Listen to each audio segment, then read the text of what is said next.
ခရမ်းကာယကမှရွှေကြီးဖေဘူးပြည့်ပြည့်လာတော့ဒါယကမှပြန်ဖြစ်ကြတော့ရည်ကြံမျိုးအသက်7ရက်ွက်ပြီးဘုဘူကျော်ဒေါ်တီဦးဒီတကားဆလိမိသားစုလေးကုသိုလ်ကောင်းမှုများစွာဖြင့်ဒီထားကိုကိုရတော့လူတဲ့တပံတတဝအပေါင်းကြီးအားထားကိုပဲဘူးစောနေနေအတန်းတော်ဖြစ်တယ်ဒေဒီတော်မြင့်ကြီးထီတော်တီလူပူဇော်ပွဲတည်းတွေ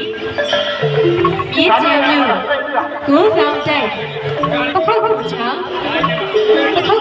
တည်ဣကာယမြင့်စကြောင်းမှာအရှင်ပညာတည်ရေးသားချစ်မြတ်ကဲရမြေကျန်းစာသမီးအမေ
ကျဲလိုက်ကော